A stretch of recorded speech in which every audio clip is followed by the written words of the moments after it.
આપણા શરીરમાં ઘણા બધા અંગ છે અને ઘણી બધી સિસ્ટમ છે. નમસ્કાર, તમે જોઈ રહ્યા છો ન્યૂઝ કેપિટલ ડિજિટલ અને હું છું તમારી સાથે પૂજા.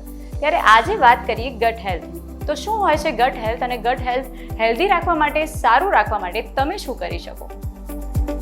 હવે વાત કરીએ કે ગટ હેલ્થ એટલે શું. કેટલાક લોકો એવું વિચારે છે કે ગટ હેલ્થ એટલે ફક્ત પેટ અને આંતરડા, પણ ના, પેટ એ આપણા ગટ ટ્રેકનો ભાગ છે. આ ટ્રેક આપણા મોઢાથી શરૂ થાય છે, જે અન્નનળીથી પેટ અને પેટથી લઈને આંતરડા સુધીનું હોય છે. અને આ બધું જ રેગ્યુલર સરસ રીતે કામ કરે તેને હેલ્ધી ગટ કહેવામાં આવે છે. હેલ્ધી ગટ તમારા આખા શરીરને કામ કરતું રાખે છે અને હેલ્ધી ગટથી શારીરિક અને માનસિક સ્વાસ્થ્ય પણ સારું રહે છે. અમુક એવા ફૂડ છે જે તમારા શરીર માટે ફાયદાકારક છે અને આંતરડાના સ્વાસ્થ્ય માટે પણ ખૂબ જ મહત્વના છે, તો તે પણ જોઈ લઈએ. ગટ હેલ્થ માટે ઉચ્ચ ફાઇબરવાળા ખોરાક જેવા કે કાળા કઠોળ અને ચણા, આખા અનાજ જેમ કે ઓટ્સ, શાકભાજી જેમ કે બ્રોકોલી, પછી બદામ, પિસ્તા, ફળો જેમ કે સફરજન સાથે લસણ અને આથાવાળો ખોરાક લઈ શકાય છે.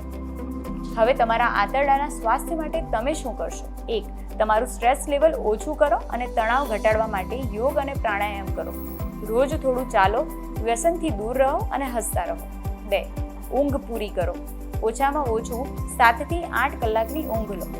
3. ધીમે ધીમે જમો. ખોરાકને સારી રીતે ચાવીને જમવો જોઈએ. 4. પુષ્કળ પાણી પીવો અને હાઇડ્રેટેડ રહો. 5.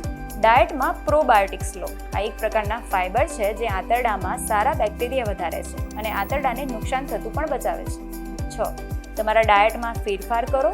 વધુ ફેટવાળો ખોરાક ઘટાડો અને ફાઇબરથી ભરપૂર ખોરાક ઉમેરો. હવે તો તમને ખબર પડી જ ગઈ હશે ને કે ગટ હેલ્થ એટલે શું અને તેને હેલ્ધી રાખવા માટે તમારે શું કરવાનું છે. બસ તો પછી તમારા સ્વાસ્થ્યનું ધ્યાન રાખો, હેલ્ધી રહો અને જોતા રહો ન્યૂઝ કેપિટલ ડિજિટલ.